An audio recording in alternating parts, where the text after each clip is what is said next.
Just testing the volume. Can everyone hear me okay?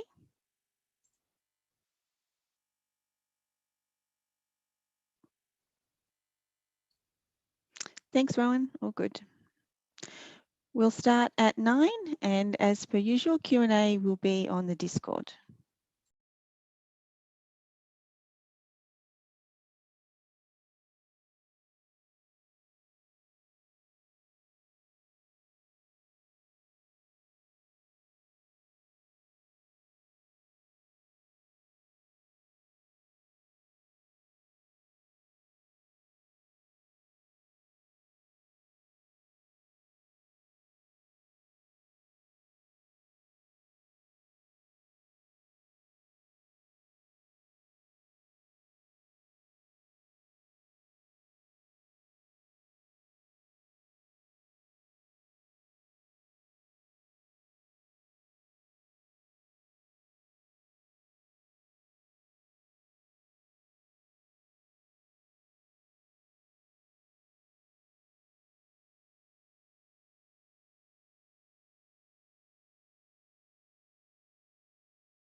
Okay, everyone, we'll get started. Welcome back to university, week 7 already. Okay, so today's lecture, we're going to be talking about two different topics, Python modules and then 2D arrays. As per normal, the question and answer will be on the Discord chat. And I've also posted most of the code in these lecture slides in the lecture code channel on Discord as well, if you'd like to play along. Everything looks all right on Discord. So what I just said, two topics, modules and two-dimensional arrays. So far, we've worked only with one-dimensional arrays. Now we're going to extend that out to two-dimensional. So the story so far, we've seen variables and data types. We've seen one-dimensional arrays. So when you're using NumPy, you've been using a lot of one-dimensional arrays. So it basically means by one-dimensional, we just means a row. So there's a single dimension. We've seen plotting with the library matplotlib. We've seen flow control, and by flow control, we mean the if statements and the loops, things that change the flow of the program depending on a condition. We also saw functions, and we've seen the week before the break, you saw how to do interpolation using another great library, SciPy. So today we are going to actually extend on two of those topics. We're going to take what we learned in functions, which was to make some code available for use multiple times within a program, and we're going to extend that into modules, which actually takes those functions and makes them available to many programs. So you can import a module like a library. And then the other extension we're going to do this week is to take the 1D arrays and extend them into 2D arrays. We might not get through all of the content today, but anything left over we'll go through on Thursday.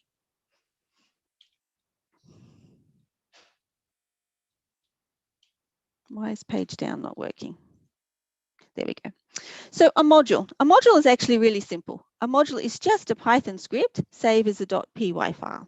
So all of the scripts you've written so far and saved as .py files can actually be modules.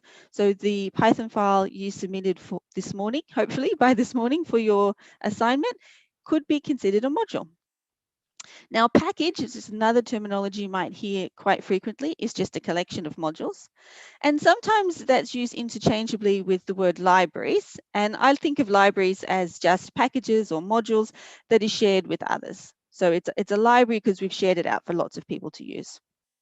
And we all know about libraries because we've seen a few helpful libraries so far in ENGG1003, NumPy, Matplotlib, etc., etc. Now we're going to create our own. Okay, so let's have a look at one of the very first Python scripts we probably wrote, which was back in week 2, ball.py. Now, if you think back, way back to week 2, what we did is we wrote a simple couple of lines of code that calculated the height of the ball, y, given that we told it what the initial velocity of the ball was, v0, and the time that it was in the air. So we were calculating, we threw the ball and we're told how long it was in the air, and we needed to calculate the height. And we're just given the equation y equals v naught t minus 0.5 gt squared, where g is gravity, and we just set gravity to be approximated to 9.81. Then we calculated y and we printed that out. So that little piece of code, if we save it as ball.py, could be considered a module. Now, because it's a module, we can import it. So if we're writing some other code or at the console, we can just write import ball. We don't have to do the .py extension, but the file ball.py must exist in the appropriate path. Now, the easiest way to make sure it's in the path is to put it in the same folder as main.py that you're calling, that you've got this import statement in. Or you can make sure you put it in the library, or when you import it as a package with pip install, that's all done for you as well. So in this particular case, if I were to type input ball and run it, the import statement would just cause all of the code, so all of these lines of code 1 to 5 that we saw previously, would just cause that code to be run. Take my word for it for now, but we'll do it all live later on and we can see how this works. So not a particularly useful module at this point in time. It's just going to run some code and print out the value of y. So a more useful module might be the exact same functionality we saw in week 5 when we learnt about functions. So in week 5, we wrote some code, and I'm not sure what we named it, but let's call it ball function.py today. So this code here defines a function which calculates the ball height. So if you remember, for a function, we use a def statement. Then we have the function name, and I'm going to call the function ball height. So the function name doesn't have to be the same name as the script, the Python script name, of course, because you could even have multiple functions within the same script, which we'll see later.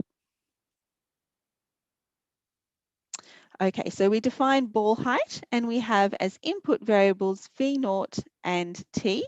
These are the two numbers that we need in order to calculate the height of the ball. Gravity, we'll just define it as 9.81, same equation for y, and then our function will return y. So we saw that in week 5. Then we had some code that sets up all of the parameters, calls our function ball height for the parameters we want. Actually, it calls it twice for 2 different time parameters so that we can get 2 different heights, and then it prints the values out. And if you go into the Discord channel lecture code, I've actually got ballfunction.py there for you. So if you want to copy this function into your PyCharm and save it as ballfunction.py, you can import it later on when I do that live. So that's code we've already seen. Now we can import ball function and use it as a module. So in this case, it's a very long name, ball function. So I'm going to import it as BF. Now, when I import ball function as BF, it's going to do the same thing as before. It's going to run the code inside ballfunction.py. So when it's imported, it is executed, and it's going to print out the values of height 1 and height 2, because you can see here in this line of ballfunction.py, there is a print statement. So all of this is going to run when I import ball function. Now, after that's done, after it's run everything and printed out that print line, the function is there now. That function that we defined inside this module is there now, ready for me to use whenever I like, just as if I had defined that function in the code myself instead of the import statement. So now I can call my ball height function just as I did back in week 5 and put in any parameters I want, and it's going to run correctly for me.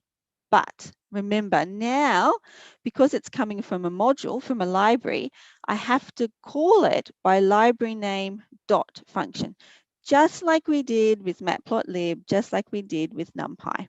If we're calling functions from in a library or module, we need to have the library or module name as part of the call of that function. So exactly the same as what we've seen before. And then with my new, this code will be in main or at the console. Then I'm going to print out the new value of height I just calculated by calling this function from the module. Okay. Now, the downside of this module is that when we import it, it's going to start doing some calculations and printing some values to the screen, which is not necessarily going to be helpful, because when I want to use that ball function, I don't necessarily need to know height 1 and height 2 that's been calculated for that particular value of time 1 and time 2.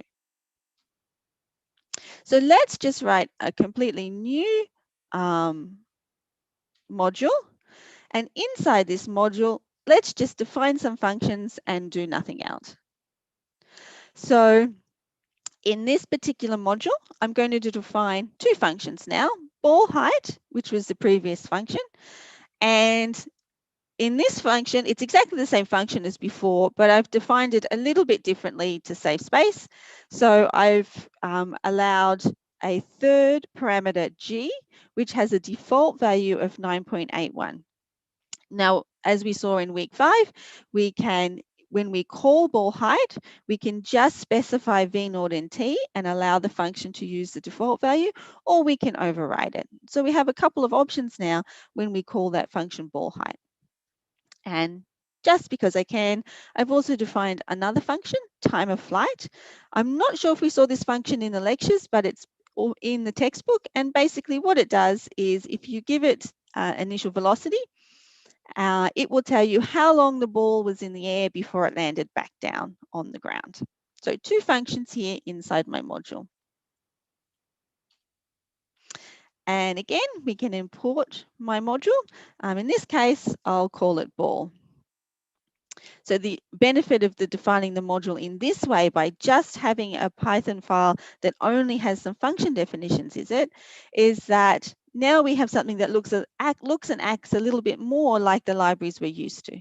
When we do an import, nothing will happen, but all of those functions will be there ready for us to use as we need them. Okay, so let's see some of that live in PyCharm.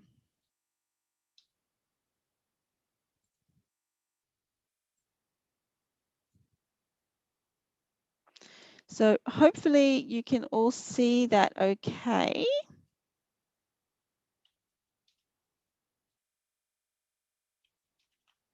Let's see. So here is my function ball.py, which I typed in earlier. So it's exactly what we saw on the lecture slide. Now let's see if this is going to work. So I will do import. So I'm working in the console now, just because the console is easy to use when you've only got a line or two of code to write at a time and to see the output straight away. So I'm going to use the console for a few of the examples in this lecture today. And then later on, I'll move to writing a script when I've got something a little bit longer to write. So let's import ball and see what happens. So there we go. I imported my module ball, and this is my module ball. And what happened was it printed out Y. So not a particularly useful module, but it just demonstrating to you that importing a module actually means running that module. And so it's run that module and printed out Y. Now, let's see if this is going to work.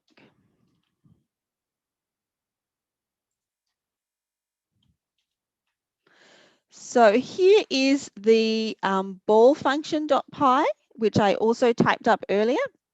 It's exactly the same as the code we saw on the slide. It's also code available on the Discord lecture code channel if you'd like to use it yourself. But this code starts with the definition of a function, and that function is called ball height. But it also has some code in it that uses that function. Nonetheless, we're going to treat this Python script as a module, and let's see what happens when we import it. So it's called ball function. And since that's a long name, I'm going to import it as BF. Okay, so as you can see, when I imported ball function.py, it ran the code. So it defined the function ball height, and then it went through and it ran this code and it printed out this print line. Okay, but more importantly, the function is now there ready for me to use. So if I want to find, for example, a different time, so let's set V0. Let's pick a T, let's say 0.4. Now let's call my function. So my library is BF. Let's say Y equals BF, and I want the function ball height.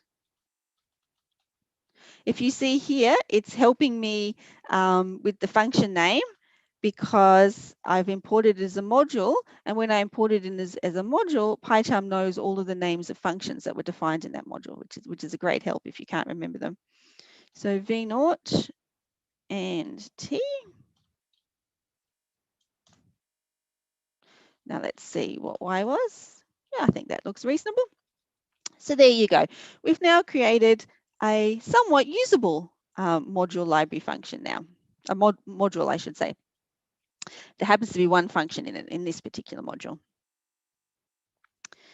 Now, So there's a question on the chat that says importing ball won't work for me, and that's fine. So what it means is you haven't got a Python file called ball.py saved in the directory or the path where PyCharm can find it. So if you want to import ball, you have to type in the, so where's ball?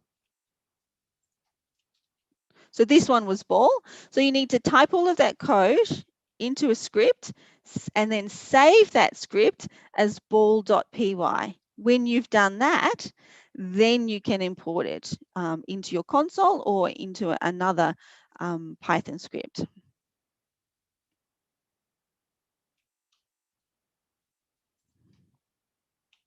Okay, so there was ball function, and there was one last module that we have created, and this one had two functions in it. I'll just pull this down so we can see a bit better. So this module, ballMotion.py, I defined two functions in it, ball height, which is the same as the previous function, and time of flight. So two functions have been defined in this module. What I've also done is added some comments. Now these special comments with the three inverted commas there are important because they are information about your module that will be given to a user if they type help, and I'll show you that in a moment. So here's my module and my two functions. Mostly it's comments, but there's a little bit of utility here because I can calculate the vertical position at time t, and I can calculate the time of flight of the ball. So I've saved this entire script as ball_motion.py, and now it's ready for me to use as a module. So let's import it.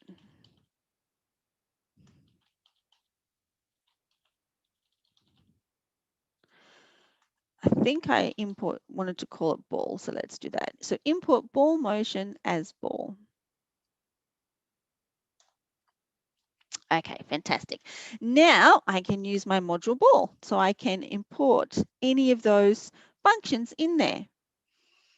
Now you'll notice that my function inside the module ball height, has the same name as the function ball height inside the previous module that I imported. But because ball motion is the most recent import, fingers crossed, it's going to use this function from ball motion rather than the same named function from the previous module that I imported. Let's give that a go. So I've got V0T already defined. So let's go with Y equals. Now the library this time was called ball. And the one I want is ball height, first up. And it needs V0, T. And let's assume I want to specify gravity from some other planet, so I'll just make up a number. Let's make gravity 20.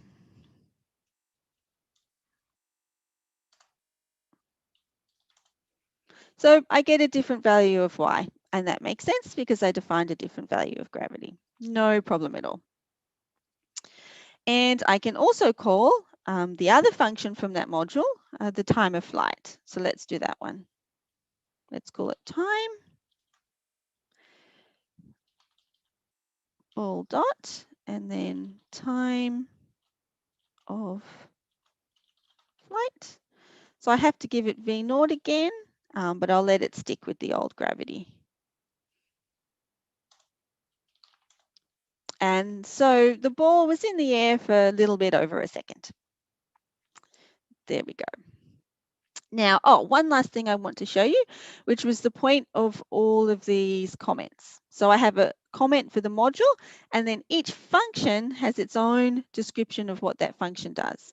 And I've made these descriptions pretty short here, but if you're writing a module that you actually want to share with other people, these descriptions are incredibly important. You need to have as much information in those comments as you can that'll be helpful for someone else who's going to try and use your module.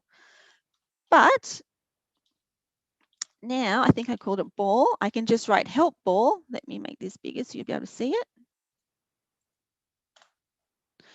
And here's what I get printed out. Help on this module. So it's named ball motion. And here's the comment I wrote. Module for computing vertical motion of a ball. And then it's going to tell me what the functions are. So it gives me the function parameters, and the comment that I wrote, vertical position at time t. Second function, second description of the function that I wrote. It also tells me where it is. So there you go, very useful help function for other people's modules as well as checking your own modules. Okay, so that's it for modules. Doesn't seem to be too many questions on the chat, so hopefully that means it's all pretty clear. Let me make this a bit smaller.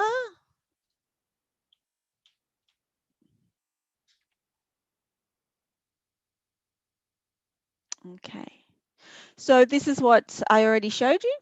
We should add some documentation to our module so that it becomes a little bit more useful to everybody. And we can import ball motion and get some information about it. And we've already run that live, so I don't need to do that again. So modules, just a little bit of an extension on functions where we can define functions within a module, and then we can use those functions again and again, not just in the Python script where we define them, but in any future projects, so long as we import those functions through that module. Okay, so moving on to the second part of the lecture today. And we're going to talk about 2D arrays. Now, I'll go a little bit slowly through this topic because I know that even 1D arrays have been a bit tricky for some people. So I'll try and go slowly as I can, and I'll review 1D arrays as I go along defining the 2D arrays. So let's start with some definitions. So a scalar is the opposite of array. In fact, it's just a single item, and you can think of it as one element in memory. So S is a variable that I've defined to have the value 3. S is a scalar. Now, a one-dimensional array, sometimes called a vector, is a series of elements in memory, and we normally write this as a row of numbers in between square brackets. But a 1D array can also be a column of numbers, so long as it only has one dimension. So the numbers only go either down or across, then that's a one-dimensional array.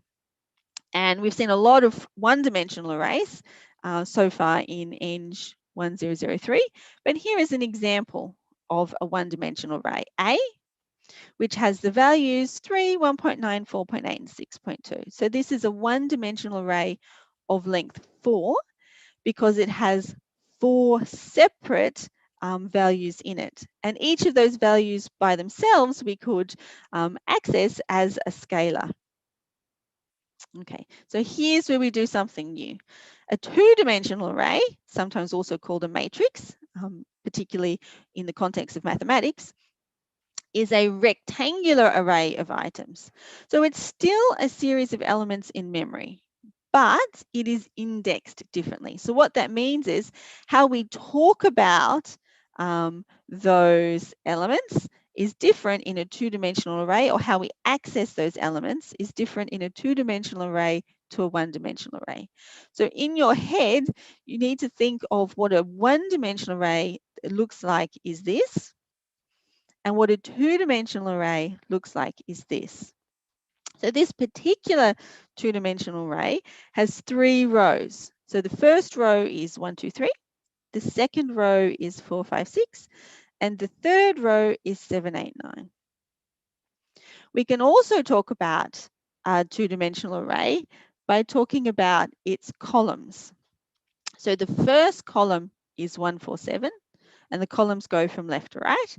The second column is 258, and the third column is 369.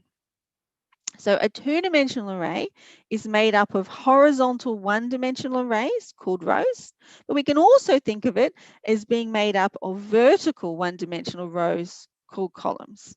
And either way of thinking about the two-dimensional array will be useful depending on what programming task we are talking about.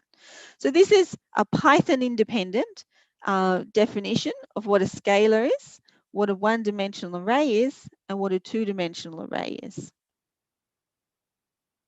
And some terminology we need is rows and columns. Okay, so we've already seen many examples of where one-dimensional arrays are useful, but where might we use two-dimensional arrays? So a key important use is for storing and also for working with objects which naturally have that grid structure. The most obvious one is a picture. So the pixels in a picture are naturally arranged in a row column structure. So if you're going to be saving or working with a picture in computer code, it's much easier to work with that picture as a two-dimensional array, rather than just putting all the pixels in the picture as a single one-dimensional array.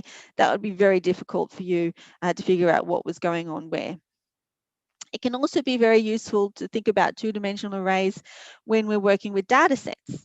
So when we looked at the rainfall data set, for example, we only had in our toolbox one-dimensional arrays at that point. So we could only extract one column at a time from that data set and store each column in a separate one-dimensional array. When we're working with two-dimensional arrays, we can store the entire data set potentially in a two-dimensional array and make it easier to work with, rather than having lots and lots and lots of separate one-dimensional arrays for all the separate columns. This is particularly useful once you start getting large data sets. Another very useful reason for two-dimensional arrays is for working with matrices in linear algebra. So you'll be very, very familiar with this if you do Math 2320.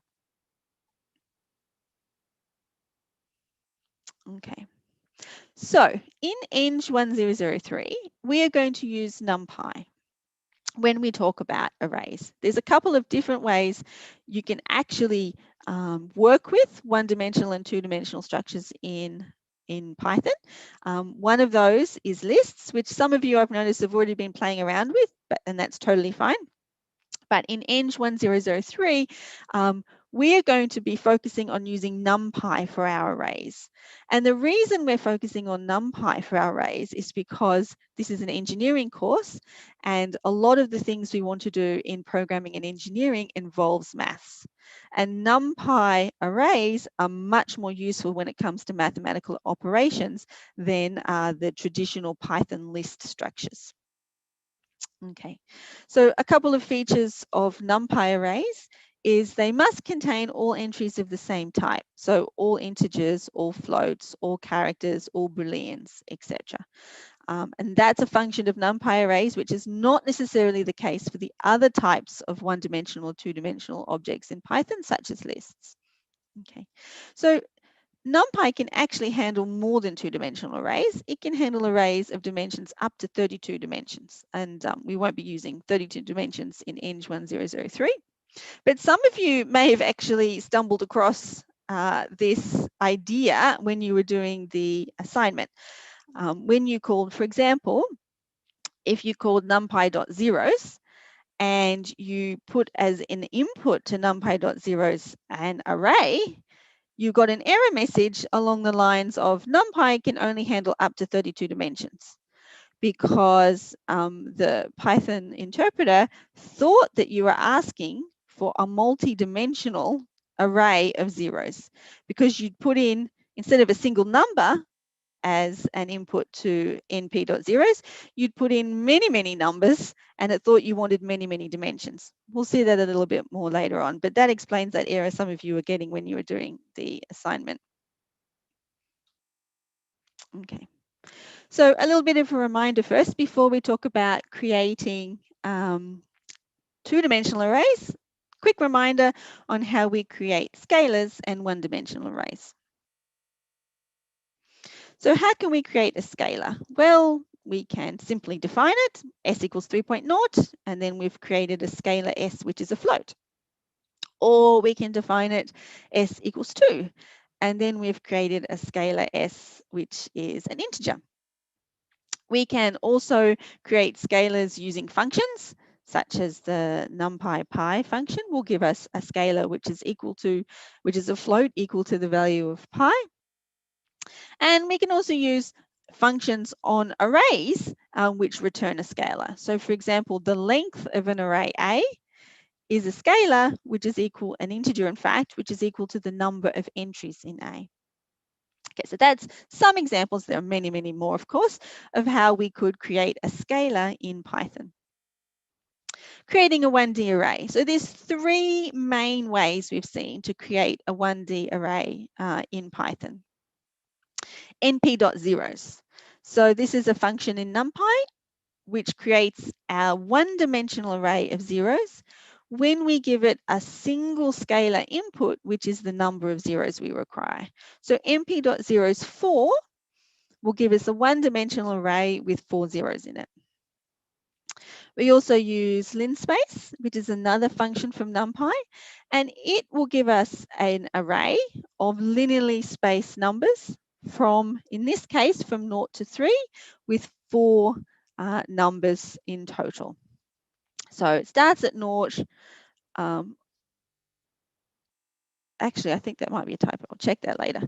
And then finally, the last way we can do it is we can use, we can hard code in our array, but make sure that we define that it is an array by using the numpy.array function.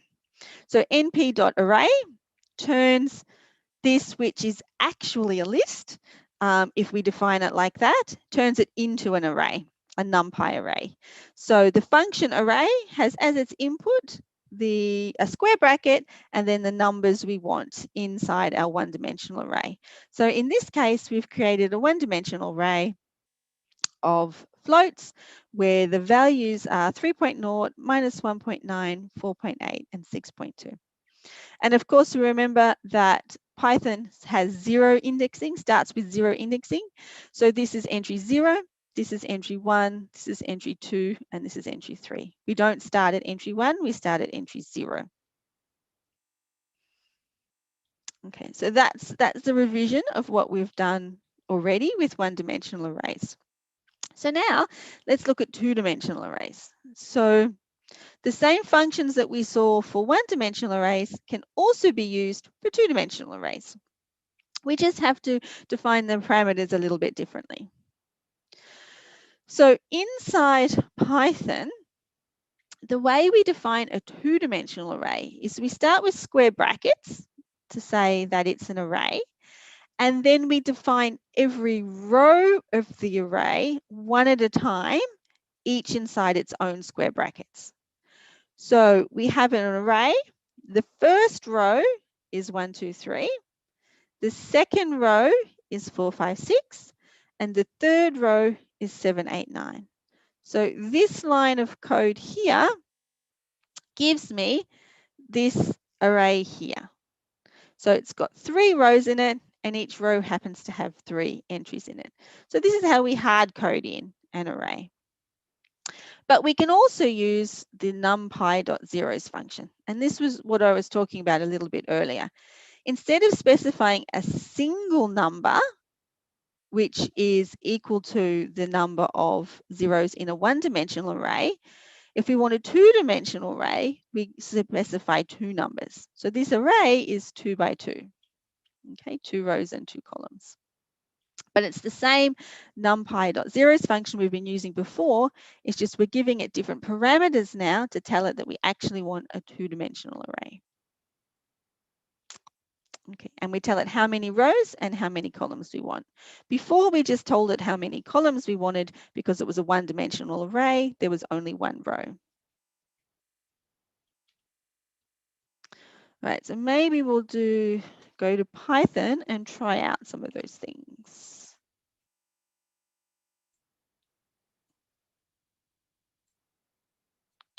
Okay, so first of all, arrays are going to use NumPy. So let's import it.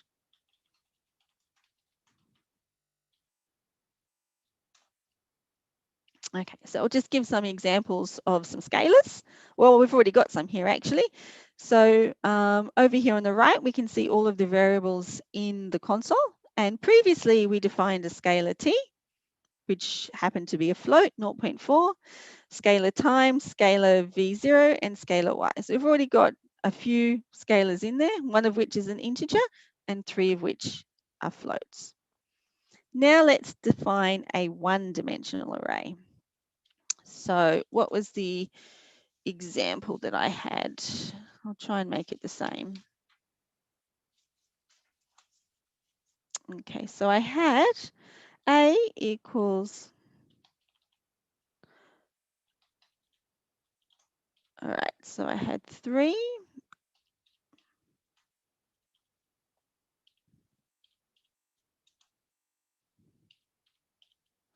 and 6.2. Let me put the commas in. It's giving me little red squiggles because I've forgotten the commas. Okay. So there is my array, and you'll see here in the console that is telling me that my variable A is an ND array, and it has dimension 4. So it has 4 columns. So it's sorry, not dimension 4, beg your pardon. It has 4 entries. It's dimension 1 because it's a one-dimensional array, but it has 4 entries.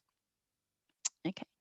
And then I can also create an array of zeros. So I could say A equals, and let's give it, I don't know, 6.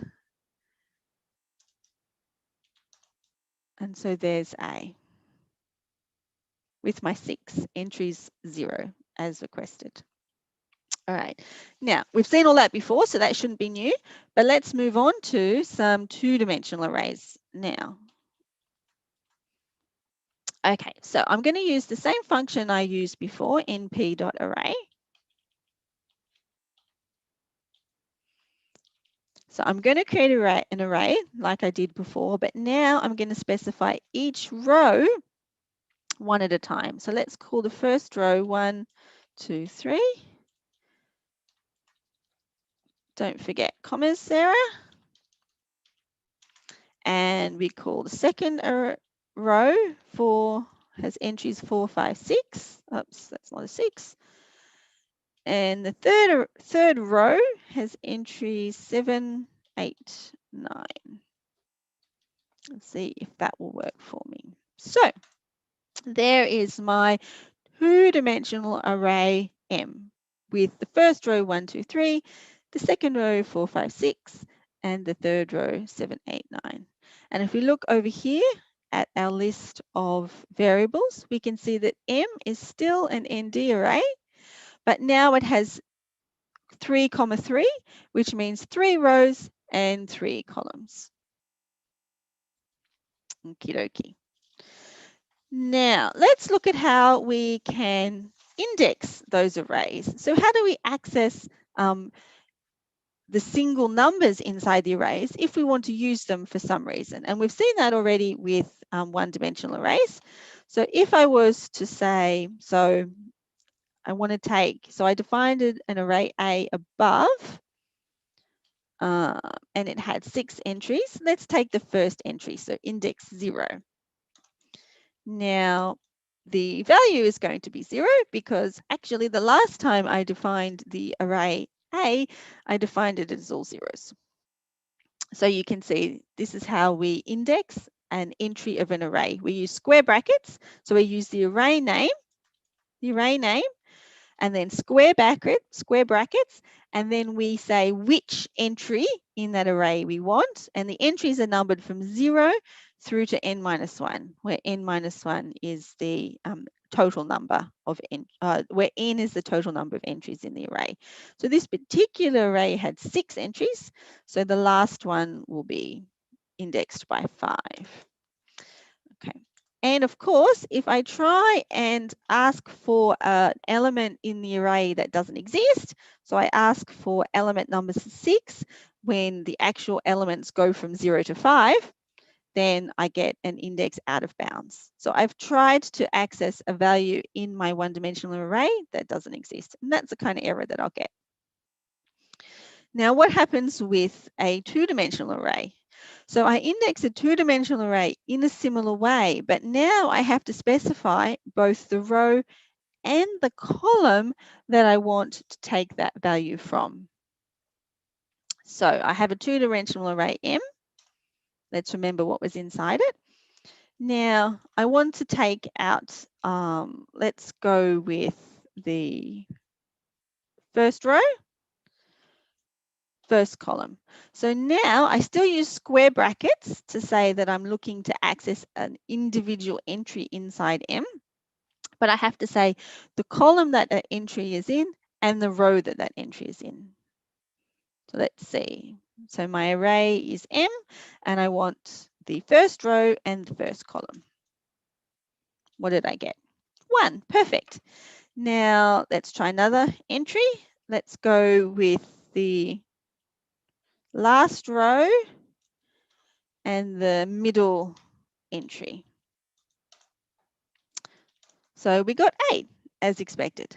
So indexing a two-dimensional array is very similar to indexing a one-dimensional array, except now you have to tell it 2 pieces of information to grab the index that you want. You have to tell it which row and which column. And of course, as per a one-dimensional array, if you try and access a value outside of what's available, so let's have a look at row 5, column 8, which we know doesn't exist, we get a similar index out of bounds error. So that's telling us that that entry does not exist in that array. That's what that error message is telling us. Okie dokie. Oh, and it can also go the other way too, of course. So we can assign values to entries in the array using the same square bracket row column format. So let's have a look at M. Now let's change one of the entries. So let's change the entry in row 1, column 1, so the second row and the second column, and we'll make it another number. Let's make it 11. So the indexing works both ways, both to access an element of the array, to read it, and also to access an element of the array to write to it. So here we go. I've changed the entry in row 1, column 1, which is the second row in the second column, to be 11. Okay, and of course we can do that inside a loop as well, which is where this sort of thing becomes useful. So hopefully now we should be able to create a two-dimensional array, and we should be able to access some of the elements from a two-dimensional array. Let's go back to the lecture slide. Okay, so we saw how to do this. We saw an example of creating a two-dimensional array using the array function, the numpy array function, and using the numpy zeros function. Oh, did I do zeros?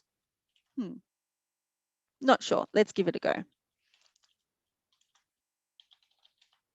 So I want a two-dimensional array. Let's say 4, 3. So I'm saying how many rows and how many, oops. Oh, of course, zeros is from a library.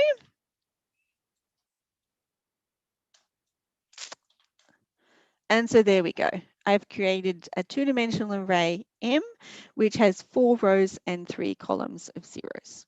Okay, and the default is that those are floats. So I have my array M, and if you have a look up here at the list of variables in the console, you'll see that it's an n-dimensional array. It happens to have 2 dimensions, which is why it's got 2 entries here. And those dimensions are 4 rows and 3 columns. Excellent. All right, so we've done np.zeros. Okay, so this is just reiterating in the slides what we just saw in the console. We index an array using square brackets I, where I happens to have the value of the index that we want. So we can create, we'll do this one actually. So let's create an array using linspace. And I think I wanted 034.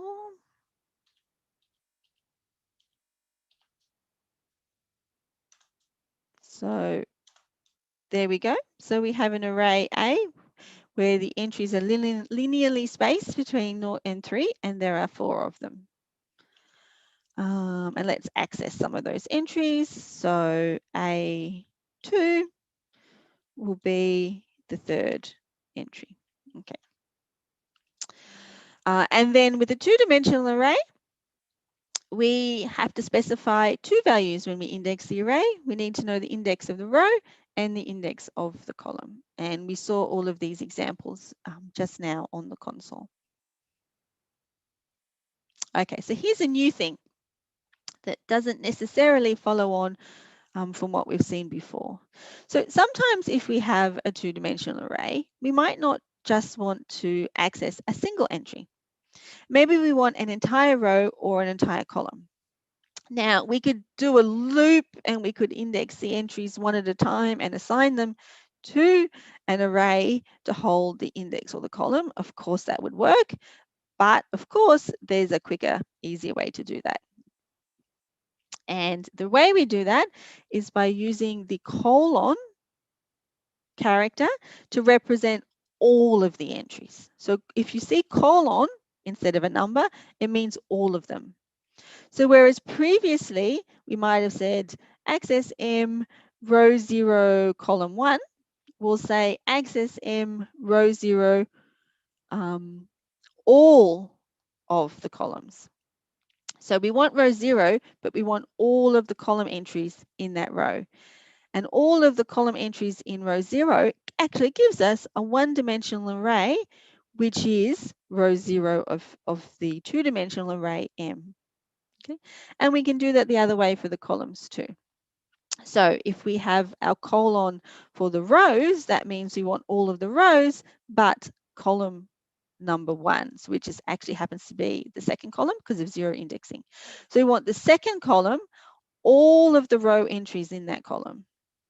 And that means we get an array A, which has the values of all of the row entries in the specified column. So we get an array A, which is 2, 5, 8. Okay.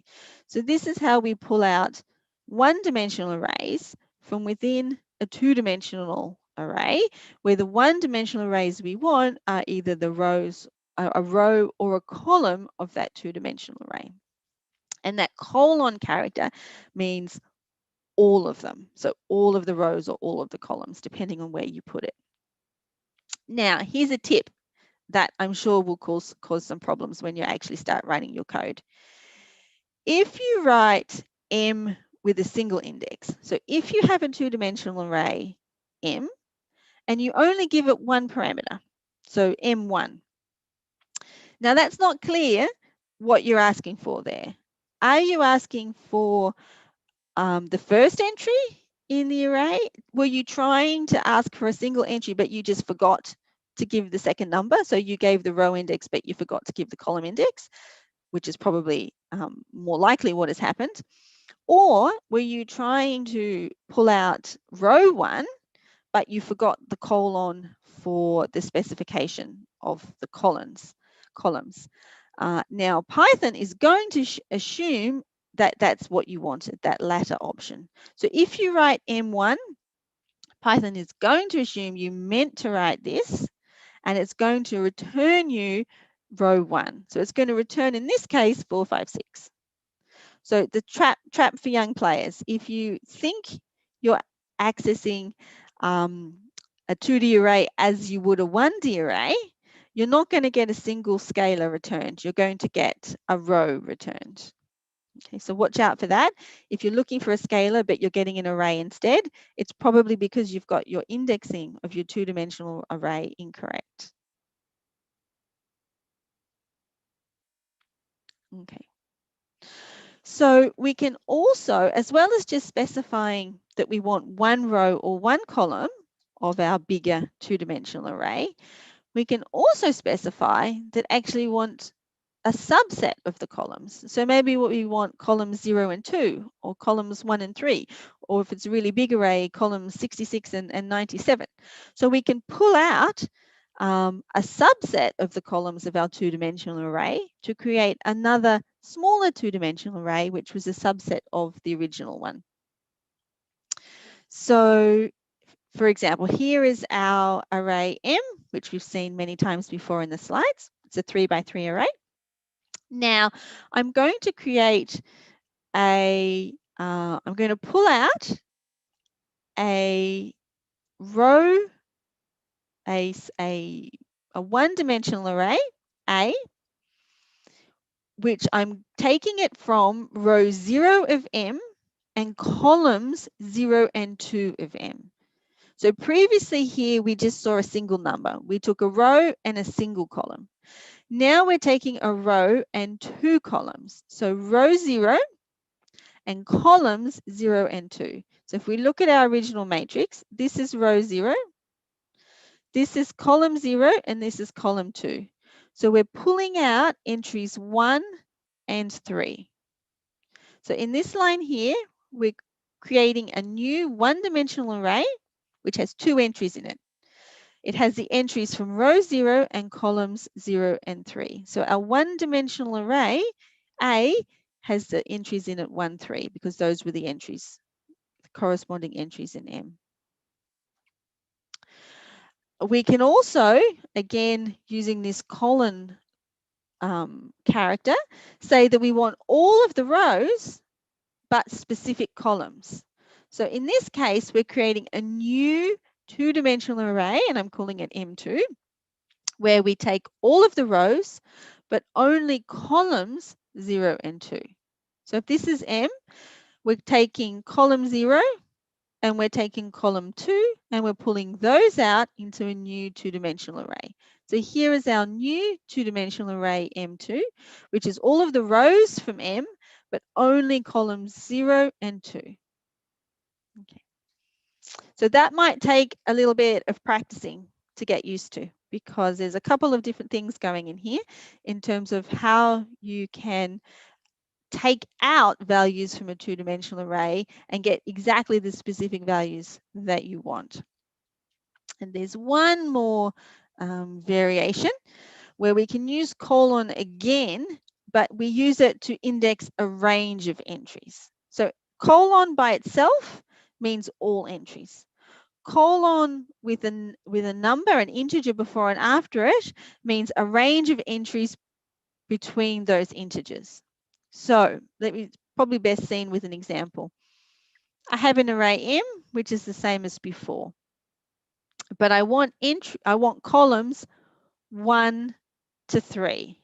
Now, because of the Python numbering, this is actually the start, and this is n+1, where n is the finish. So you want to go from column 1 through to column 2.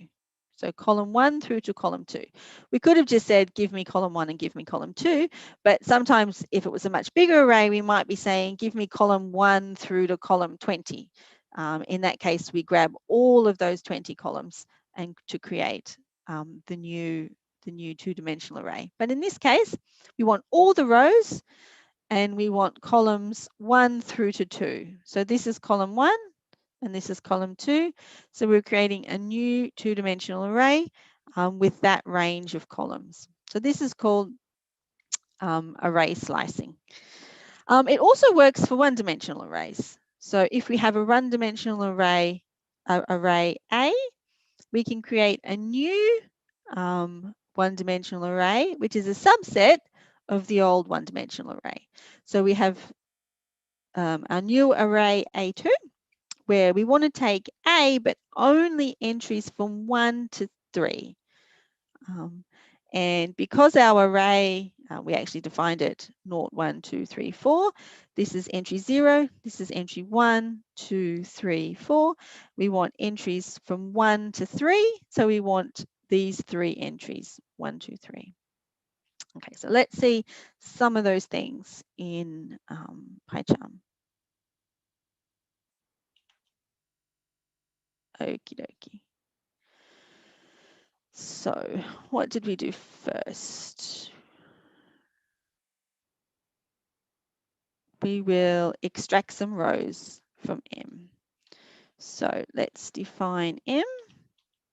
So I want to define it as a NumPy array. So I use the NumPy array function.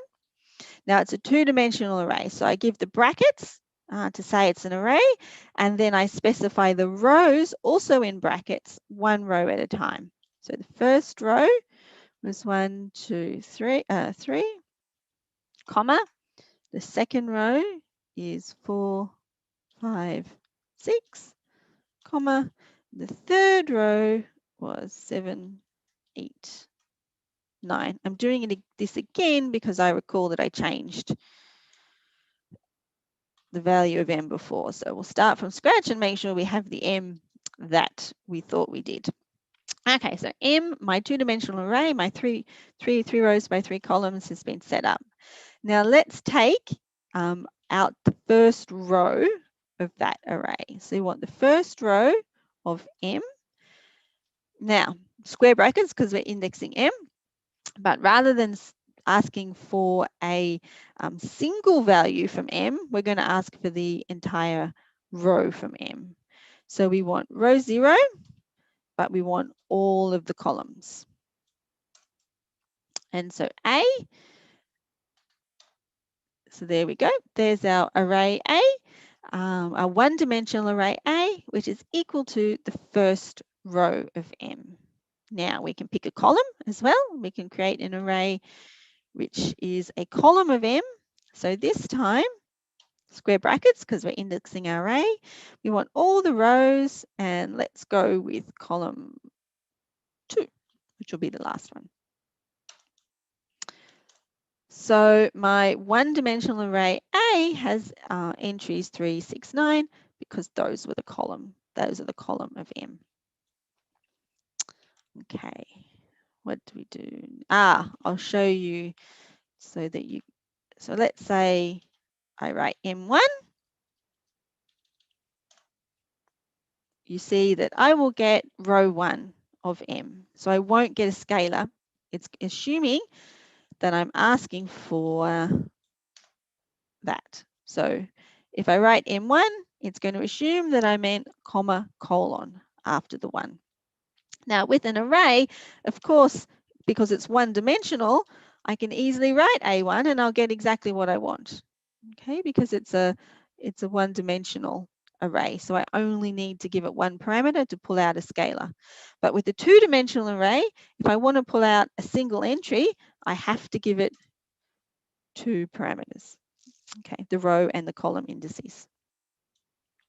Alrighty. What's next? Yes, pulling out subsets.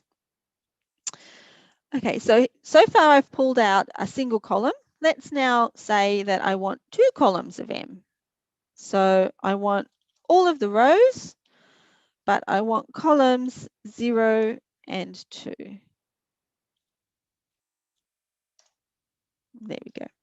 So because for my column index, because I'm specifying multiple columns, not just a single number, my specification for the columns is itself an array. So it needs to be in square brackets to show that I have an array of column indices, not just a single column, not just a scalar. So column 2 is just a scalar 2. I want column 2. But because I want an array of columns now, column 0 and column 2, 2-entry array, I have to specify my column index inside square brackets, because now I'm specifying an array to give my column index. So my column index is an array of indices now when I want multiple columns. Okay, and I can pick other ones. Let's say 0 and 1. Okay. But another way I can specify some columns I want if they're adjacent columns is by saying I want columns 0. Now I have to specify one more than the last column I want. So let's say I want columns 0 to 2. Now, in this case, I'm not actually entering an array here. So I don't need the square brackets in this case. This is a range, and you don't need the square brackets for the range. So I want all of the rows, and I want all of the columns from 0 to 1, which actually just happens to be the same thing as column 0 and column 1. Same result, different ways of specifying it. Oh, okay, and we'll see how we can also do that just with a one-dimensional vector. So let's make it bigger.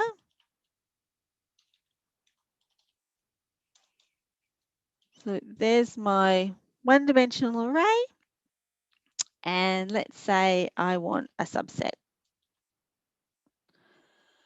Let's say I want entries 3 to 6. Not round brackets, square brackets. Okay, so I have a one-dimensional array A. So I could just pick a single entry, and I can do that just by putting in a single number, or I can specify an array which gives me all the columns I want. So let's take column 0, 3, 5, 7. So entries, not columns. You can think of them as columns, but they're columns with a single entry in it. So there we go. So I've taken my array A, and I want entries 0, 3, 5, and 7. Because I want more than one entry, I have to specify my column index here as an array. So I want entries 0, 3, 5, and 7. So I want an array of entries, which is why I need the second square brackets. Or I can specify a range. So let's go from 2 to 6. So 3 options there when I'm indexing my one-dimensional array. I can give a single number, which is the single array element I want.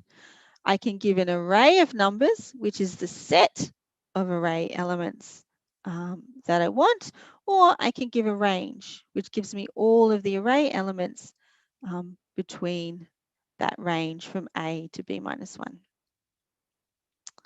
Okay, no questions on the chat, so it looks like it's all going well. So this is what we talked about. You can get a subset of the columns, and you can also do that by specifying a range. So just a quick note here, because I know this will come up when you're writing your own code. It already has for one-dimensional arrays, and I'm sure it will also do so for two-dimensional arrays. Python allows negative indexing. So, and why does it do that? This is why it does that. So if you have an array A of length n, and you want to access the last element, okay, so you can write, so you've got your array A. In this case, I've just created an array from 0 to 4. And I've asked what the length of it is, n, so I know how many entries it has. Now, if I want the last entry, what that really means is I want entry n minus 1. So my index is 4, because n is 5, so n minus 1 is 4. So I'm still putting in a single scalar index, and that index is 4. So I'm getting the last entry in the array. Now, because there are n entries and indexing starts with 0, the last entry is entry n minus 1. So I can easily write this, and in most programming languages, this is how you would access the last value of the array. This is how you would access the second last value of the array. So n minus 2 will give you the second last value of the array, 3. And that all still works fine. But Python will also accept some shorthand notation. So if you write a minus 1, Python will read that as a n minus 1. So it's allowing you to use some shorthand notation, saves you 2 lines of code, saves you having to use the length function to figure out what n is, and it saves you having to write n minus 1 as your index to the array. And you can just write minus 1 for short. But if you do write minus 1, bear in mind that Python interpreter is actually reading that as n minus 1, where n is the length of the array. So an array indexed by -1 is going to give you the last entry. An array indexed by -2 is going to give you the second last entry. So that's all well and good.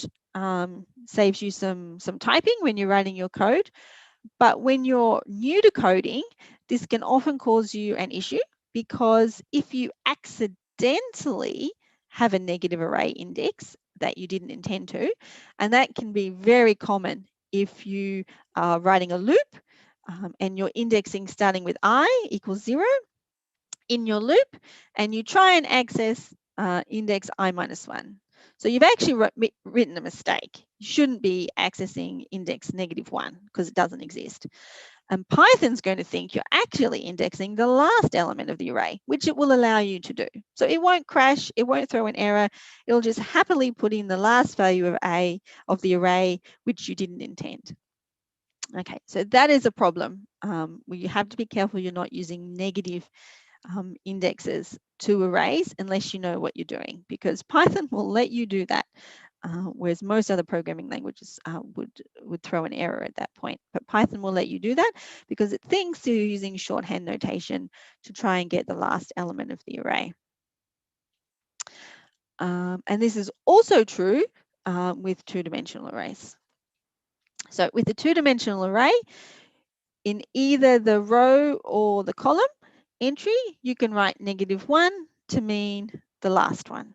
So in this particular case, I'm saying I want all of the rows and I want the last column.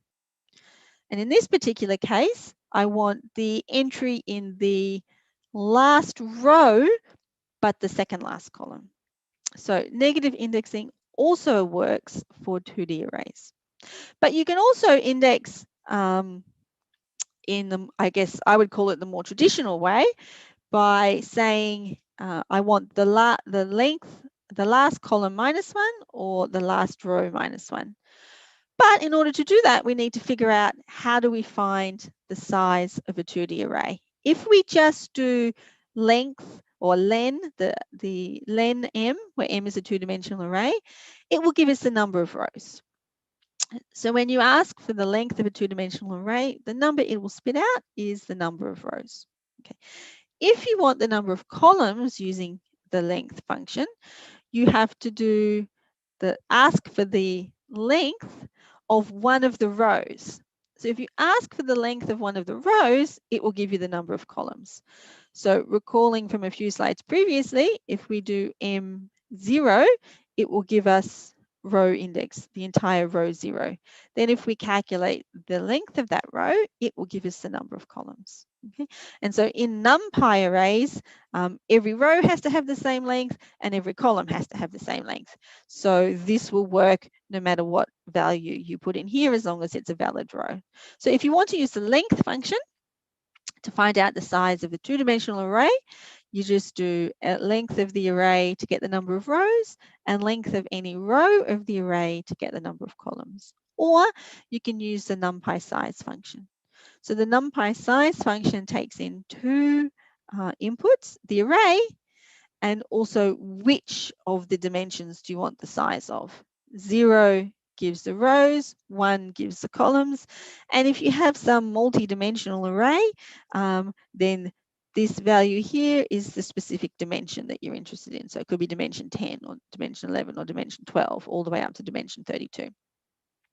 So we want the row is considered dimension 0 and the columns is considered dimension 1 when we think about a two-dimensional array. Okay, so let's see some of that working. So M. So M, okay, there is our two-dimensional array. Let's ask for the last row.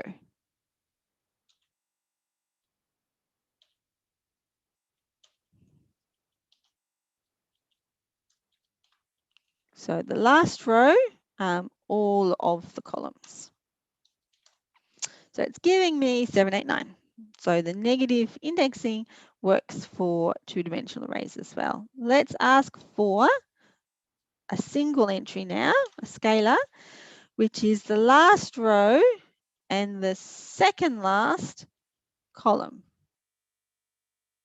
Okay. So it should give me, hopefully, 8. Very good. And I'm guessing, I haven't tried this, but let's see what happens if I pick a negative number that's too large. Good. So I get an index out of bounds because I'm trying to access, actually now I'm trying to access a negative index, which doesn't exist. N minus 9 doesn't exist because N in this case is 3. Very good.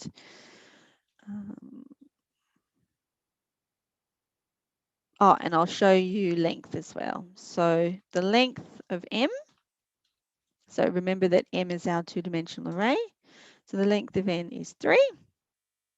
And the length of M1, I pick any old row, should also be 3. Let me create, just to be sure that it's working, let me create, oh, it's not going to do it for me. There we go. A row that's not the same size everywhere. So we now have 3 rows, but 4 columns. So here's my new, so M is 3 by 4. So let's take the length of M, should be 3. Excellent. And the length of the first row of M should be 4. I can also use the size function. So 2 arguments. The first argument is the two-dimensional array that I'm interested in. The second argument is which dimension I want to know the size of. So this is telling me the first dimension, which is rows, there are 3. And the next dimension, which is columns, there are 4. So 2 options for you there to figure out how many rows and columns a particular two-dimensional array has if you don't already know, such as, for example, if it's the input to a function, and it could be any size. Okay, so we've done negative indexing and we've done size. Okay, so now we're going to put a few things together. We're going to put two-dimensional arrays together with loops. Now, we've seen many times in this course, in the quiz and in the projects, in the assignment, I should say, how we use loops to access a one-dimensional array. In two-dimensional arrays, we're going to actually need 2 nested loops. So one loop is going to be accessing our rows with the loop variable r being the index for the rows, and I'm calling it r for a very good reason, but of course you could have I and j, whatever loop variable name you wanted, but in this case R and C is going to be easier to follow. So R is our loop index for the rows and C is going to be our loop index for the columns. Okay, so right now I'm going to do exactly the same thing that we've seen in one-dimensional arrays a couple of times in lectures, in labs, in the practice quiz, which is I'm going to try to find the average value in a two-dimensional array. So that means I have to sum up all the values and then divide by the number of values. Okay. So let's see how we can do that in Python. Now, because it's more than just one line of code and because it's loops, I'm not going to do it in the console anymore. I absolutely hate writing loops in the console. So now I'm going to write a script. So let me find, here we go. This is main.py. And let me write a script that's going to take in a matrix, M, and it's going to find what the average value is of that matrix. And we know to find an average, we simply add up all the numbers and divide by n, where n is the number of numbers we've just added. Now, I'm using two-dimensional arrays, so I have to use NumPy. So let's do that first. Now, let's create our two-dimensional array. Again, we'll use the array function from NumPy. Okay, I keep wanting to do that too quickly. 1, 2, 3 is the first row. 4, 5, 6 is the second row. And 7, 8, 9 is the third row. So I'm specifying my two-dimensional array by specifying it one row at a time. So row 1, comma, row 2, comma, row 3. And because each of those rows are themselves a one-dimensional array, they need to be inside brackets. So row 1 inside square brackets, row 2 inside square brackets, row 3 inside square brackets. Okay, so I've set everything up. Now I can start my loops. So I want to add now, before you ask on the chat, yes, I could just use the NumPy sum or average function, and I'll do that later. But right now, this is all about explaining how loops work in a two-dimensional array. So we're going to do it the long way. Okay, so let's index over the rows first. And I'll call row my variable that will index the rows. And I'll use the range function, which will go from the first row, which is row 0, up to, so what's the last row? I don't know that yet. Well, I do, of course, because I just defined M, but let's assume I don't, and I need to work out how many rows and how many columns there are in M. So I'll say, I'll create a variable, number of rows, and that's going to be equal to the length of M. So now I can put that variable in my range function.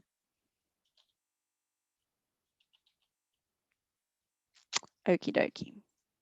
Don't forget. Okie dokie. So now I'm going to loop over the rows one row at a time. So row 0, row 1, row 2. While I'm on row 0, so I'm going to start with row 0. While I'm on row 0, I'm going to loop through all the columns. So for row 0, I'm going to take column 0, column 1, column 2. Then I'm going to move on to row 1. And while I'm on row 1, I'm going to take the entry in 1, 0, 1, 1, 1, 2. So I'm going to take all the entries in that row. Then I'm going to jump to row 2, I should say, which is the third row. And I'm going to take the entries across that row one at a time. And I'm going to do that with a nested loop where I'm going to loop over my columns. So 0, again, I need to know how many columns there are. So let's make a variable for that. And we'll take the length of the first row, which will tell me how many columns there are. So I can now put the number of columns in here. So my loop variable C will go from 0 up to the number of columns, and it will, I haven't specified 1, it's the default, but it will increment by 1 each time. But because it's the default, I don't need to specify it. Okay, so this is how I'm going to access the rows one at a time and the columns one at a time. So now I want to take my entry of M, which has row index R and column index C. So if I do this and loop through all of these loops, I'll access every entry in M one at a time. Now I could just print those out, and let's do that as a starting step, just to see, before I do anything else, that I am accessing the elements in the array as I hope. So this code now, if I run it, should create an array M. Let's print it out because I've got a script now. So I have to, anytime I want to check something, I have to write print. So I'm going to create an array M, a two-dimensional array M. Let's print it out to check that I have created what I think I've created. Then I'm going to calculate the number of rows and the number of columns. Then I'm going to loop over every entry in M and print them out one at a time. Okay. Let's see if that works. Before I start doing anything else complicated, let's just see if I've got that bit right. So file, cancel that. And this is main, so that's what I want.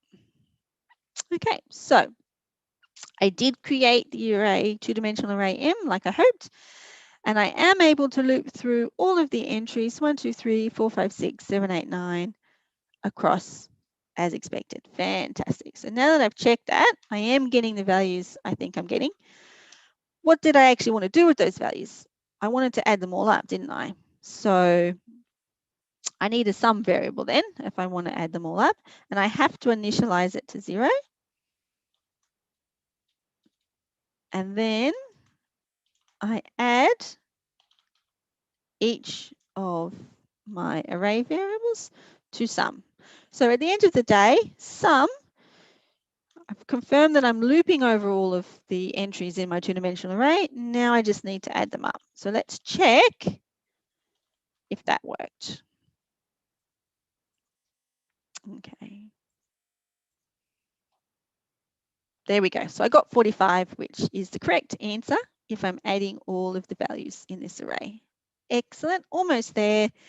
So the last thing I actually need to do is to calculate the average,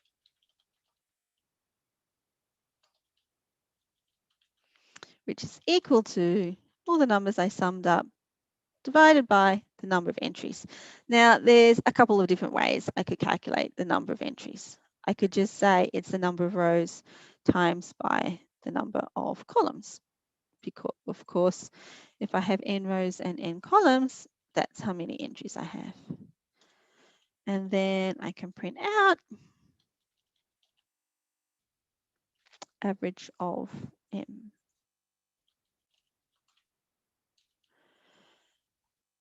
And let's see. So the average is 5. Perfect. That's exactly what I hope to see. Now, let's compare the code I wrote with the inbuilt NumPy function for average, just to make sure that I got it right. So NumPy dot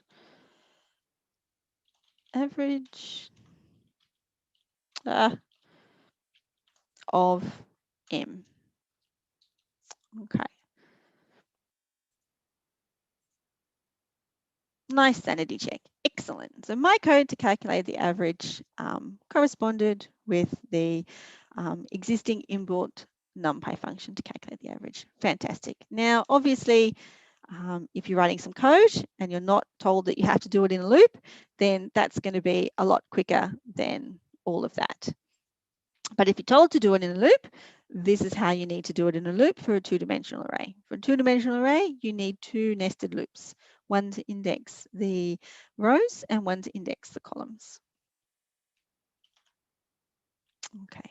Oh, and the other thing I didn't mention is another way you can find the size of an array. Instead of saying it's the number of rows times the number of columns, there's a built-in NumPy size. So we can write, instead of number of rows times number of columns, we can just do m dot size instead. And there we go. So it still works, of course, because size is an inbuilt NumPy function, which tells you how many entries there are in the array M. Either way is fine, of course. So we could have done, so I showed you the NumPy average function. We could have also used the NumPy sum function, which just did all of the additions and divided that by the number of entries. All are perfectly reasonable. All three are perfectly reasonable ways to answer the question, what is the average value of all of the entries in array M? But this is the one for you guys to focus on, because this is the one that you'll need to use when you need to do more complicated things inside loops to the elements of an array, of a two-dimensional array. Okie dokie. And here's another very useful way of using loops. We can create our two-dimensional matrices using loops. So I wanted to create a matrix before, which just had the 9 entries, 1 to 9, organized in 3 rows and 3 columns. And typing it out longhand like this was fine when we had only 3 rows and 3 columns. But if I wanted a very big matrix, say one that had the entries from 1 to 100, that would take a little bit more time, and it might actually save time to do it in loops. So let's do that now. Let's show how we can use loops to edit the entries in a two-dimensional matrix. So I'll get rid of this code. I'll keep NumPy because I definitely need that. Now, before I start putting entries into a two-dimensional array, of course I need to define it. So I'm going to use the zeros function. Now recall that because I want a two-dimensional array, I need to use, instead of putting a single scalar number in here, which we do for a one-dimensional array, so 6 or 7 or 8, which is how many entries we need to put an array with 2 values in it. And the first value of that array is the number of rows, and the second value is the number of columns. And if we had an n-dimensional array bigger than 2, the first one would be the number of rows, the second one would be the number of columns, the third entry would be the number of entries in the next dimension, and so on and so forth, all the way up to maximum 32 values for the 32 dimensions. But let's keep it simple and do a two-dimensional array. Let's make it, I don't know, 10 by 10. Oops, what happened there? 10 by 10, fantastic. So I've created a 10 by 10 array of zeros. Now, with the zeros function, the default is that it creates an array of real numbers, but I actually want just an array of integers. So I'm going to put in a second parameter to the zeros function, which specifies that we want integers. Now, if I'd left that out, it would have specified floats. So this is one of those parameters, like we saw for gravity in our function that we wrote. We had this third parameter, gravity, which you could put it in to tell it that you wanted a specific value of G, or if you didn't put it in, it would default to 9.81. The same thing is happening here. If you want a specific type for your array of zeros, you can put it in. But if you don't put anything in, it will default to floats. But I do want a specific type in this case. I want integers. So I want a two-dimensional array M where the sizes of those 2 dimensions are 10 and 10. Okay, now I don't actually want that array to have all zeros in it. At the end of the day, I want it to have the integers between 1 and 100. So what I'm going to do is I'm going to access each element of the array one at a time, and I'm going to give it the value that I want. So let's access each element of that array one value at a time, and we've already seen how to do that with nested loops. So let's do the rows first. So you want to go from 0 to the length of M. Okay. Now let's do the columns. Now, I should have mentioned before, this is indented. This second for loop is indented because I want that loop, that second loop, to happen inside the first loop. So we do this loop once, then all of this loop. Then the second are in this loop, then all of this loop. So it's indented. This loop is nested. It's inside the first loop. If I forget to indent it, we'll have a look at what happens then in a minute. Naught, and the number of columns is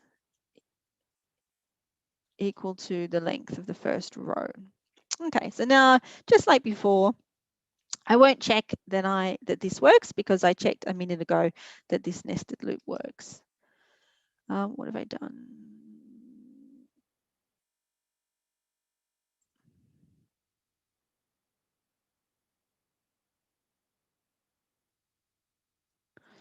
Alrighty.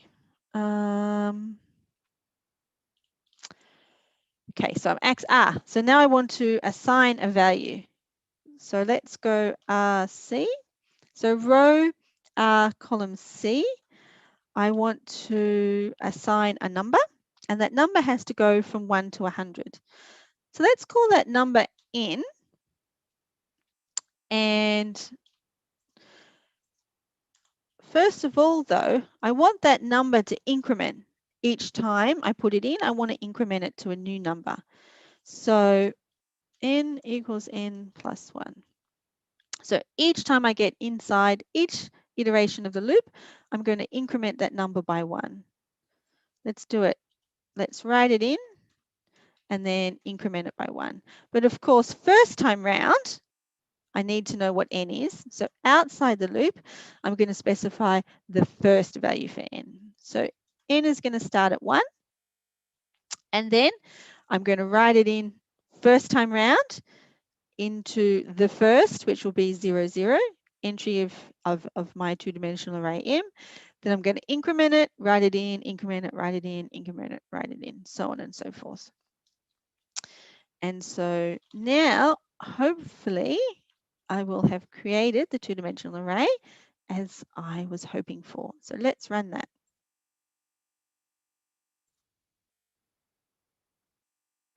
What have I done? Did I do the indentation wrong? There's an extra space. Okay. Let's run that. Okie dokie. So there is my two-dimensional array M, which is a 10 by 10 array. And yep, it worked perfectly. 1, 2, 3, 4, 5, 6, 7, 8, 9, 10, 11, 12, so on and so forth, all the way up to 100. Now let's see what would happen if I forgot to do the indentation. Actually, it's going to give me an error because I'm not doing anything inside the first loop. So let's just say I was doing something inside the first loop. But then my second loop, I forgot to indent it. So I forgot to say that my second loop was actually nested inside my first loop. So instead, I put it back to the beginning. Let's see what happens there.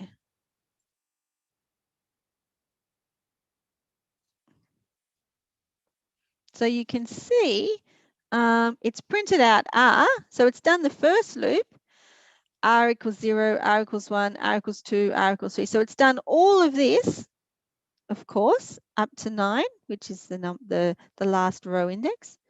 Then when it's finished that loop, it's going to jump to the second loop, and now it's going to loop over C. So it's going to loop over the columns from 0 to 9, but R will be fixed at the last value that it was previously, in this case 9. So it's only going to write our entries into row 9 because R went through all of this loop, was actually doing nothing except incrementing R and printing it out. When it finished, R was equal to 9. So inside this loop, when it started this loop, R was already 9. It looped over all of the C, but it only did it once. And so it output the values into the last row of M and did nothing to the other rows. If it's working correctly, if we indent it so it's a nested loop, what we'll see is, let's see how to do this. We'll print R. What we'll do is we'll print R inside the first loop, and inside the second loop, after the second loop, let's print out that particular row to make sure that the full loop over C worked, and we got we got that row one at a time. So what I'm doing here is in the first loop, printing out R to tell me what R I've got. Then I'm running the second loop, and after the second loop's finished, I'm going to print out the row.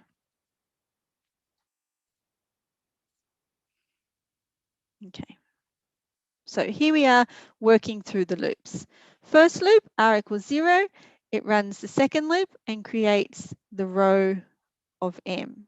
Next time through the first loop, R equals 1. Then when R equals 1, it loops through the second loop 10 times, creating the second row, and so on and so forth. Okay, so why indenting is very important in Python.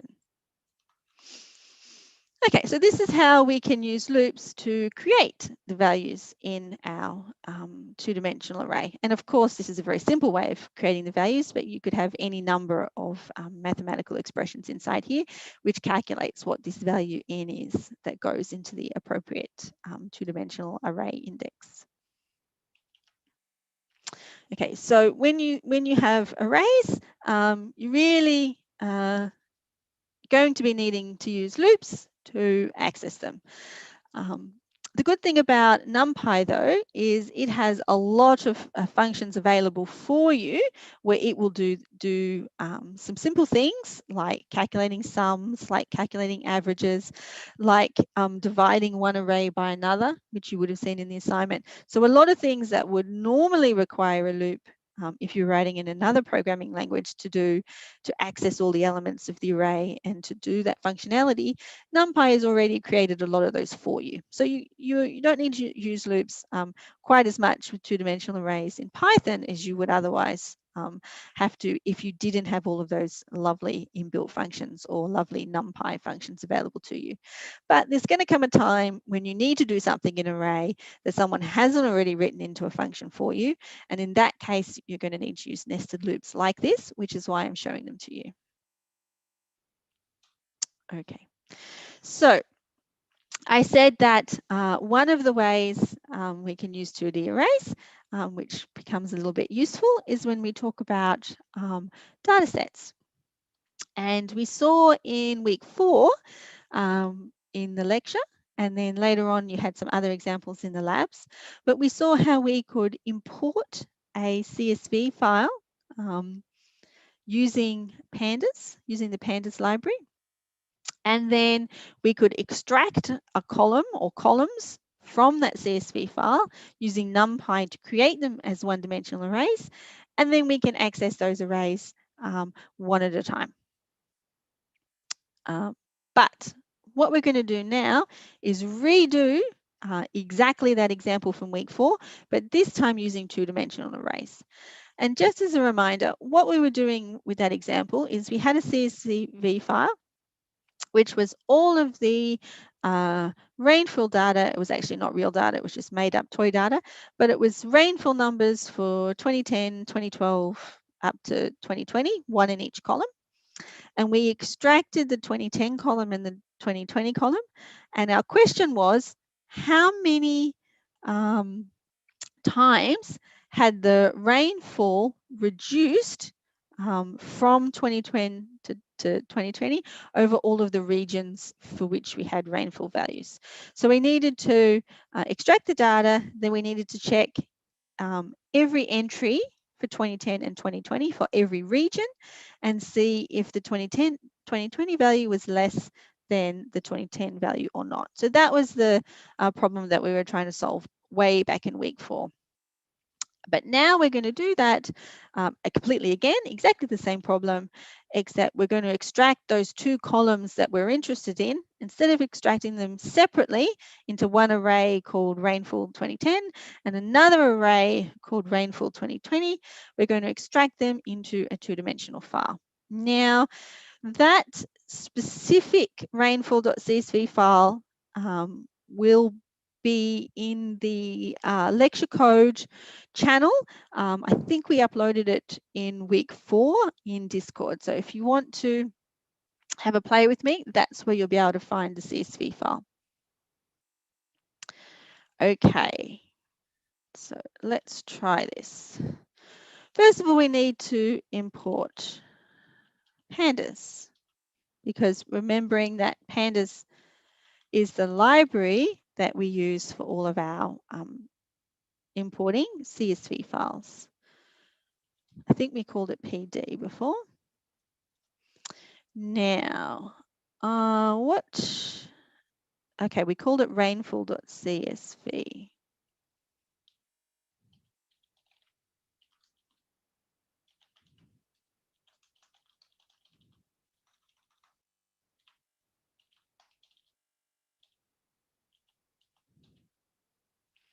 And I want to call it rainfall data.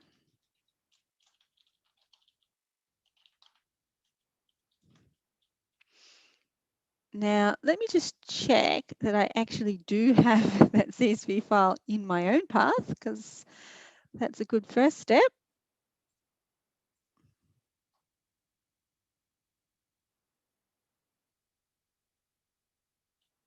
Okie dokie. Well, that's not going to work if I don't put the characters in, is it? Let me try that again. Okay, I don't. So let's do what I just told everyone else to do. And I'll go on to Discord. I'll go to lecture code.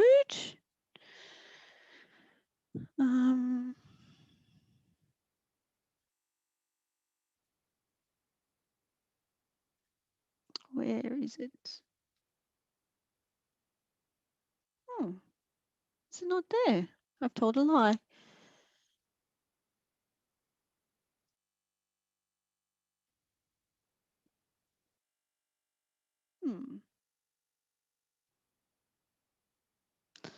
Was it in Blackboard perhaps? Let me go to Blackboard.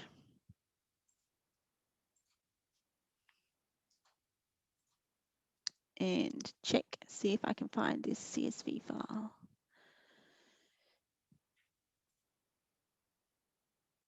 So it should be, I think it was week 4 we did that. Week 5, there we go. It's there in Blackboard. So I will download it and save it in the same folder where this main.py script is written. Okie dokie. I think I saved that as the right place. Let's have a look if I did. Okay, worked beautifully. Got it. Okie dokie. So hopefully, if you can't, it should be on Discord somewhere, but I've actually gone to Blackboard to download it because I couldn't find it quickly in Discord.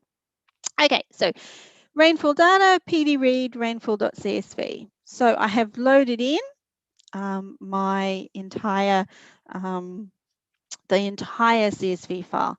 Now I want to extract some columns. So before I did something like rainfall 2010 is equal to rainfall data, and then the name of the specific column I wanted, which I think was rainfall space 2010. Let me check the wording on that. Yep, rainfall space 2010. Okay, so okie dokie. So before I extracted it one column at a time. And then let's check that that still works by printing it out. So let's extract it one column at a time and see if that works. Yep, there we go. So that was my rainfall data for that particular column. But now what I'm going to do is extract 2 columns. So because I'm giving 2 indices now, I have to specify my indices as an array, and I want, which means inside square brackets with commas, and I want rainfall 2010 and rainfall 2020. So those are the 2 columns that I want in the closed brackets. And now it's not rainfall 2010 anymore, it's rainfall,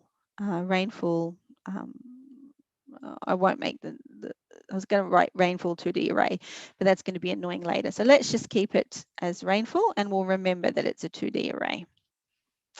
And let's see how we go, one step at a time, running it one step at a time to make sure everything works.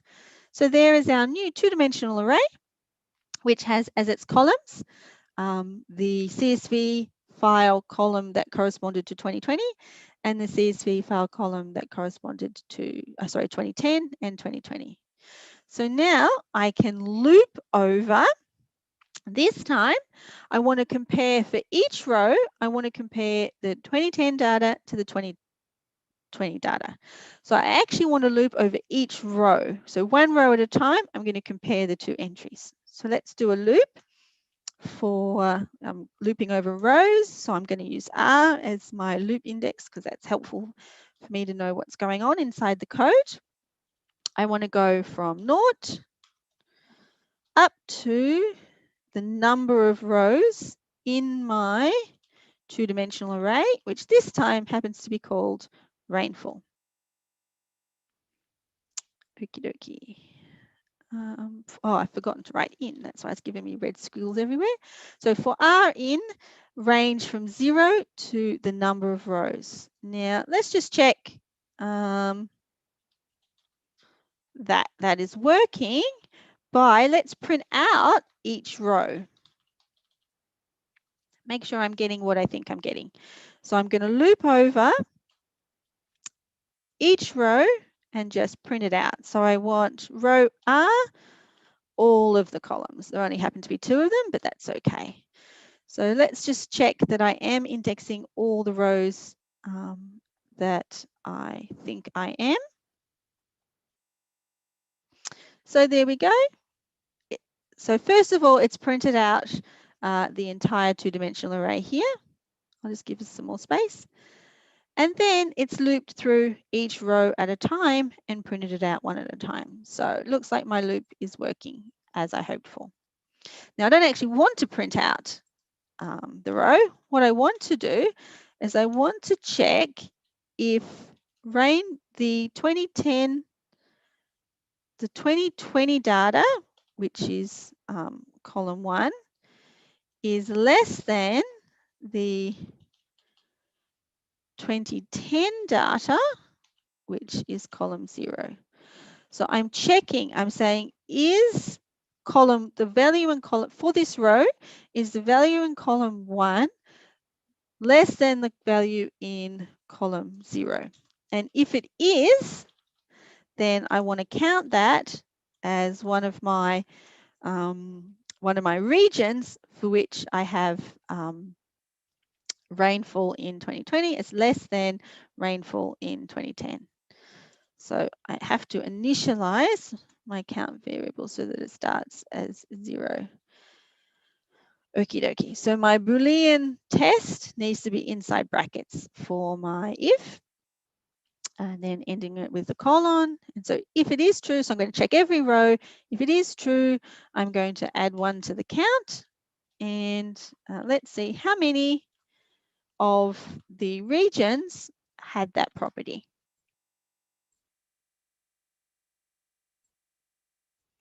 So it tells me that 13. So what is that as a percentage? So let me print out 13 of them had that property. How many of them were there all together? Well, that is how many rows there are. So what fraction in this case? But if I want it as a percentage, times by 100. So what percentage of the regions had a reduced rainfall? So 65%.